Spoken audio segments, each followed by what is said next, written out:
2014 से पहले भारतीय जनता पार्टी ने चूतियों को अंधभक्त बनाया और 2014 के बाद से अब तक इन्हीं अंधभक्तों को चूतिया बना के घुमा रहे हैं। कैसे, मैं बताना चाहूंगा। आज का जो वीडियो है वो अंधभक्तों को खा पिछवाड़े बवासीर देकर चला जाएगा, ऐसा मुझे उम्मीद है। मुसलमान एक ऐसा शब्द जिससे सबसे ज्यादा अगर इस धरती पे कोई चिढ़ता होगा तो केवल भारतीय जनता पार्टी के कार्यकर्ता जलते हैं। पता नहीं मुसलमानों ने इनकी क्या खोद के रखी हुई है कि इनको बिलबिलाहट पैदा होती है जैसे ही मुसलमान कहा जाता है। अभी कुछ दिन पहले मैं दरगाह चला गया, मैंने एक फोटो वीडियोस अपनी पोस्ट की।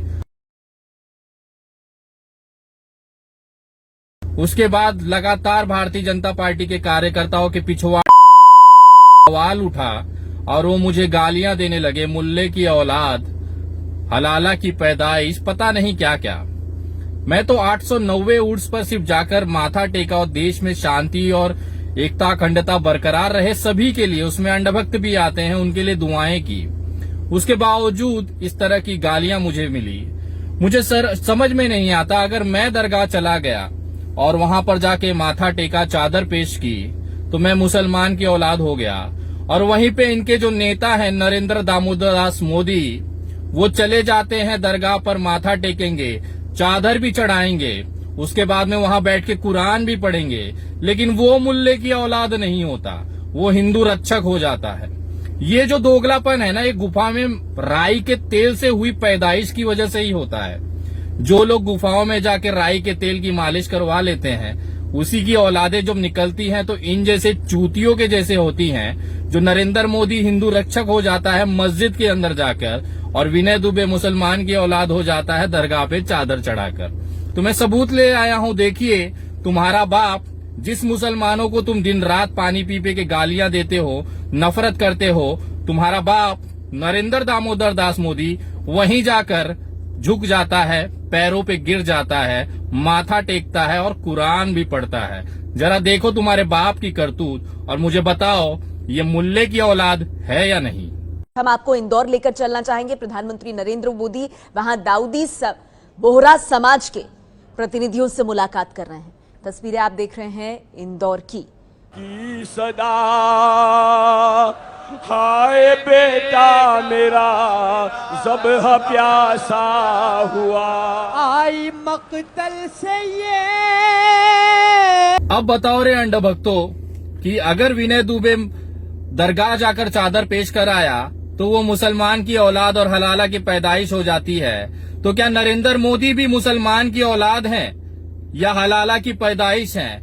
क्या भारतीय जनता पार्टी के कार्यकर्ता मुझ जैसे एक हिंदू भाई को अगर मजार पे जाकर वहां पे चादर चढ़ाने को मुसलमान की औलाद और हलाला की पैदाइश करते हैं, कहते हैं, तो मोदी जी तो मस्जिद में जाकर वहां पे कुरान तक, आयतें तक पढ़ाई, तो वो क्या मुसलमान की औलाद हैं या हलाला की पैदाइश हैं? मैं पूछना चाहूंगा उन भारतीय जनता पार्टी के भड़वे भक्तों से, क्या तुम्हारा बाप मुल्ले की औलाद है या नहीं? बताना जरूर कमेंट में। और अभी तुम्हारी बेइज्जती खत्म नहीं हुई है, अभी तो मैंने शुरू किया है। एक बात बताओ रे, अमित शाह जो गृह मंत्री हैं देश के, उन्होंने छाती ठोक के क्या कहा था सीए एनआरसी के बारे में कि कोई भी घुसपैठिया देश में रहना नहीं चाहेगा, उसको हम खदेड़ेंगे और भगाएंगे। मुझे पता है तुम अंधभक्तों की बुद्धि पे मूत और गोबर चढ़ा हुआ है, तुम्हें याद नहीं आएगा। तो मैं दिखाता हूं तुम भड़वों को अमित शाह जी का वो बयान जिसमें उन्होंने खुद कहा था कि सीए एनआरसी में बांग्लादेशी और पाकिस्तान मुसलमानों को भारत से खदेड़ कर फेंका जाएगा। जरा देखना ये उनका ये भाषा, ये बात, उसके बाद तुम्हारी मैं बजाता कैसे हूं जरा देखिएगा। मैं आपको कहता हूं कि हिंदुस्तान में एक भी घुसपैठियों को हम रहने नहीं देंगे, चुन चुन कर बाहर निकालेंगे, एक भी घुसपैठिया। ये हमारे देश के गृह मंत्री माननीय अमित शाह जी हैं, जो संसद के अंदर छाती ठोक के कहते थे कि किसी भी घुसपैठियों को भारत में रहना मुमकिन नहीं होगा, सीए एनआरसी में उनको हम बाहर कर देंगे। मैं बताना चाहूंगा कि सीए एनआरसी लाया गया था देश के उन मुसलमान भाइयों के लिए जो अपने देश के नहीं हैं, वो बांग्लादेशी हैं, पाकिस्तानी हैं, उनको घुसपैठिया कहा जाता है और हम सहमत हैं। हमारे देश में कोई भी घुसपैठिया, कोई भी पाकिस्तानी, कोई भी बांग्लादेशी नहीं होना चाहिए। लेकिन इसका मतलब ये नहीं है कि देश के मुसलमानों के ऊपर भी अत्याचार हो।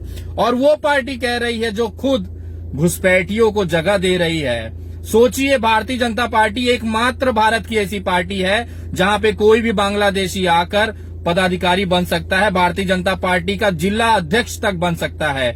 जी हां, जिला अध्यक्ष वो पद होता है जहां पर उसके नीचे हजारों सैकड़ों कार्यकर्ता काम करते हैं और वो सारे के सारे भारतीय हैं। सोचिए, एक बांग्लादेशी को जिला अध्यक्ष बना दिया जाता है और उसके नीचे तमाम भारतीय लोग जिला अध्यक्ष का झंडा लेके उसके पीछे पीछे घूमते हैं और वो जिला अध्यक्ष एक बांग्लादेशी मुसलमान है। ये खबर देखिए, आपके होश उड़ा देगा और भारतीय जनता पार्टी का दोगलापन आपके चेहरे पर और खास तौर पर अंधभक्तों के मुंह पर मूत के चला जाएगा। अंधभक्तों, बांग्लादेशी मुसलमान तुम्हारा बाप है और उसको जिला अध्यक्ष बनाया तुम्हारी भारतीय जनता पार्टी ने। देखना जरा। सीए कानून के जरिए देश भर में अवैध घुसपैठियों को देश से बाहर निकालने की बात करने वाली बीजेपी के उत्तरी मुंबई माइनॉरिटी सेल के अध्यक्ष बांग्लादेशी निकले हैं। मुंबई पुलिस ने फर्जी दस्तावेज के सहारे वहां रह रहे रुबेल शेख को गिरफ्तार किया है। मामले में कांग्रेस बीजेपी पर हमलावर है। बीजेपी सांसद गोपाल शेट्टी के साथ इस तस्वीर में मौजूद ये शख्स बीजेपी के उत्तरी मुंबई माइनॉरिटी सेल का अध्यक्ष रुबेल शेख है। मुंबई पुलिस ने रुबेल शेख को फर्जी दस्तावेज के साथ भारत में रहने के आरोप में पकड़ा है। पुलिस के अनुसार रुबेल बांग्लादेश का नागरिक है। मैं पूछना चाहता हूं उन नकली भोसड़ी वाले देशभक्तों से जो भारतीय जनता पार्टी आते हैं, उनको पूछना चाहूंगा कि तुम्हारा एक जिला अध्यक्ष बांग्लादेशी कैसे हो सकता है, जबकि सीए एनआरसी में तुम घर घर घुस के झंडे निकाल रहे थे कि कोई भी घुसपैठिया नहीं होना चाहिए देश में।